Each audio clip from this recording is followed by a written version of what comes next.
Ubriaco spara in aria, poi si barica in casa, paese blindato per ore. Apriamo con questa notizia l'edizione di oggi di Edicola Belluno, edizione di venerdì 16 gennaio 2026, notizia che ci porta appunto a Vigo di Cadore. Un sessantenne ha esploso colpi di pistola, i vicini hanno chiamato i carabinieri. Il timore era che potesse scendere in strada e colpire qualcuno di passaggio. Serata da incubo ieri a Vigo, verso le 19 un sessantenne ubriaco ha sparato colpi di pistola in aria, poi si è barricato in casa. Non per molto tempo, intorno alle 21 è stato disarmato dai carabinieri, ma quelle 3 ore a Vigo non se le dimenticheranno. Il rischio era che l'uomo brandendo la pistola potesse uscire di casa e sparare all'impazzata. L'allarme è partito dai vicini esasperati per l'ennesima sparatoria inscenata. Non era infatti la prima volta che il sessantenne esplodeva colpi di arma da fuoco in aria. Ieri la misura però è stata colmata e qualcuno ha chiamato i carabinieri. Quando una pattuglia è arrivata sono state chiuse al transito le strade, il traffico deviato lungo la panoramica. In prima fila in questa fase particolarmente delicata la sindaca Silvia Callegaro e il suo vice Gianluigi D'Andrea, visibilmente preoccupati per la piega che poteva assumere la situazione. Strade chiuse, chi era nei bar è stato invitato a non muoversi, così come i residenti delle case vicine al luogo della sparatoria. Paese blindato e attimi di paura per una comunità tranquilla, dedita al lavoro, dove tutti si conoscono e dove quello che succede in pochi minuti è di dominio pubblico. Ieri sera si era anche sparsa la voce che l'uomo fosse uscito di casa scappando nei boschi, sempre con la pistola carica in mano, una potenziale situazione ad alto rischio che però si è rivelata infondata. Solo dopo 3 ore i carabinieri sono riusciti a convincere l'uomo, evidentemente alterato dall'alcol, ad aprire la porta della sua abitazione, a deporre l'arma e a consegnarsi ai militari, facendo di fatto scattare la fine dell'emergenza e tirare un sospiro di sollievo a tutti.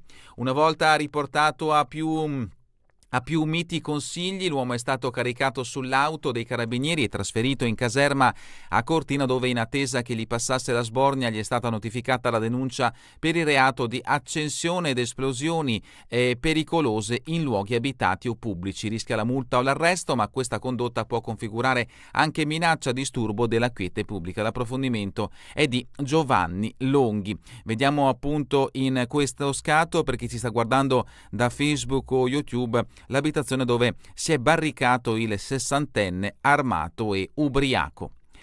Accoltellamenti, picconate e rapine, un inizio d'anno da dimenticare, non è esattamente un inizio d'anno tranquillo quello che sta interessando la parte alta della provincia. In pochi giorni sono già 5 gli episodi che hanno punteggiato la cronaca. 3 sono capitati a Cortina, 1 a Longarone, ieri l'ultimo a Vigo. Domenica 4 gennaio 2 quindicenni avevano preso a picconate le vetrate del bar della stazione dei treni di Longarone per rubare alcolici e sigarette. Il proprietario, giunto sul posto in pochi minuti grazie all'allarme scattato, era riuscito a bloccarle, rimanendo però ferito. E ancora l'8 gennaio era un giovedì a Cortina. D'Andrea Curtolo, 53 anni, al culmine di un diverbio aveva accoltellato la moglie Annarita De Zordo, dalla quale viveva separato. La lama aveva colpito la donna al collo e al dorso. E sempre a Cortina la gelida notte tra il 9 e il 10 gennaio era stata fatale per Pietro Zantonini, un vigilante che stava svolgendo il suo turno all'interno di un gabbiotto collocato nel cantiere dello stadio del Ghiaccio. Tutti gli approfondimenti a firma di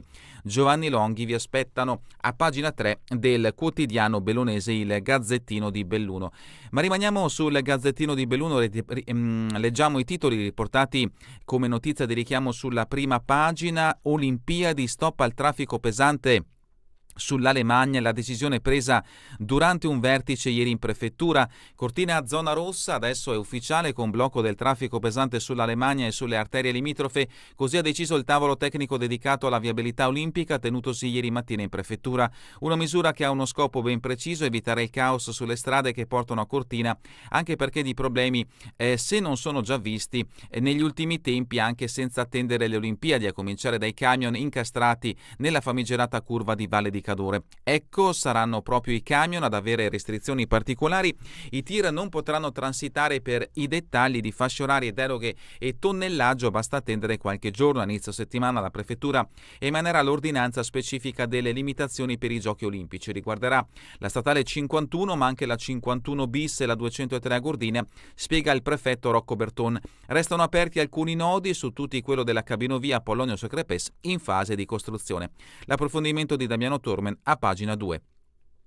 La storia, Pingitore Tedoforo, anzi no, incarico tolto perché sono consigliere comunale. Tedoforo per poche ore e solo sulla carta. È il caso di Francesco Pingitore, consigliere comunale a Belluno. Era stato inserito nella lista e doveva andare a ritirare la tuta. Ieri la telefonata di stop, stanno dicendo no a tutti quelli che hanno incarichi politici. L'approfondimento a pagina 2. E vediamo in questo scatto un deluso Francesco Pingitore.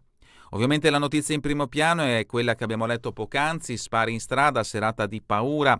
A Vigo, ubriaco esplode colpi di pistola in aria e si barrica in casa, paese blindato per 2 ore, poi l'uomo è stato bloccato. L'approfondimento di Longhi a pagina 3. La foto di copertina ci porta invece a Cortina d'Ampezzo. Le indagini puntano sulle telecamere di sorveglianza. Caccia ai banditi, video al setaccio. Vediamo in questo scatto la gioielleria rapinata mercoledì mattina in centro, ancora senza esito le indagini, l'approfondimento a pagina 11. Il bilancio Natale a Belluno, gli organizzatori 90.000 presenze. Con oltre 90.000 presenze si è conclusa lo scorso 6 gennaio l'edizione 2025 di Natale a Belluno, la rassegna di eventi che dal 28 novembre ha trasformato il cuore della città di Belluno in un grande racconto collettivo fatto di luci, suoni, incontri ed emozioni condivise. Ci piacerebbe in futuro includere iniziative culturali ed espanderci oltre Piazza dei Martiri nelle altre aree del centro. Le parole dell'architetto Annalisa Darizza, l'approfondimento di Federica Fant a pagina 5. Rimaniamo nel capoluogo, impianti senza revisione, di nuovo caos in Nevegal senza pace. Ieri gli impianti di risalita sono stati bloccati per problemi legati alle revisioni necessarie per skilift e seggiovia. Ansfisa, il braccio operativo del Ministero dei Trasporti, ha scritto a provincia e comune dicendo che mancavano le documentazioni tecniche, così è arrivato lo stop al pubblico esercizio. Poi in serata, ecco la sorpresa, Dolomiti Skyline dice di avere le carte in regola e mostra sui suoi social il documento di Ansfisa che prende atto delle avvenute revisioni. In ogni caso un pasticcio burocratico che altre stazioni sciistiche non hanno. L'approfondimento di Damiano Tormen a pagina 4. Borgo Valbelluna, pietre d'inciampo, omaggio di Gonzago a 4 ebrei deportati e uccisi dai nazisti. Un'occasione per riflettere, così Chiara Scartone, assessora a Borgo Valbelluna, ieri ha partecipato alla giornata dedicata alla posa delle pietre d'inciampo a ricordo dei 4 ebrei cittadini di Mel internati e poi deportati per motivi razziali. Solo 2 di essi fecero rientro in Italia. L'approfondimento di Giovanni Santin a pagina 9. E ancora il caso Dolomiti Bus, ancora di servizi in Cadore. Il pullman passa in orario ma l'autista non si sa bene perché tira dritto senza far salire i ragazzi. Enesimo di servizio per gli utenti di Dolomiti Bus. Mercoledì pomeriggio un gruppo di ragazzi è stato lasciato a piedi e per tornare a casa è stato necessario per i genitori andarseli a prendere di persona alla fermata della Corriera. È successo a Pieve di Cadore a una decina di studenti che avevano appena finito le lezioni pomeridiane. L'approfondimento a pagina 11. Per quanto riguarda lo sport, 3 richiami sulla prima pagina del Gazzettino di Belluno di oggi, di venerdì 16 gennaio. Stadio di Feltre pronto a tempo di record domani, in arrivo i vertici della Lega Pro. L'approfondimento di Scarton a pagina 6. Calcio, emozioni e orgoglio, mister Bonatti si racconta. L'approfondimento di Lazzarin a pagina 13. Ancora pallavolo, Final Four a Reggio Calabria, Darold stavolta meglio così. Il presidente del Belluno Volley contento per il risultato raggiunto, ma non sarà ripetuta l'esperienza organizzativa del 2025 a Longarone. L'approfondimento a pagina 14.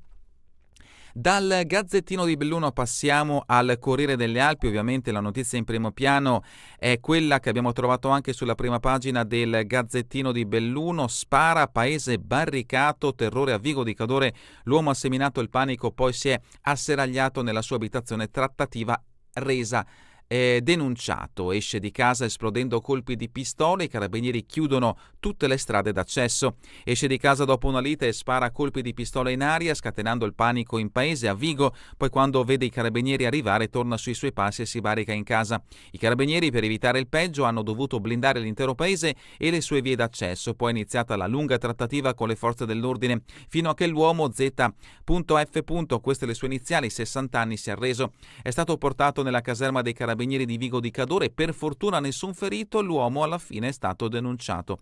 L'approfondimento di Contento e Sosso a pagina 37. Residenti contro la cabinovia, Socrepes avanti, il Consiglio di Stato boccia il ricorso, pietra tombale del Consiglio di Stato sul ricorso dei residenti contro il cantiere della cabinovia Pollonio Socrepes, l'approfondimento di Michielli a pagina 3.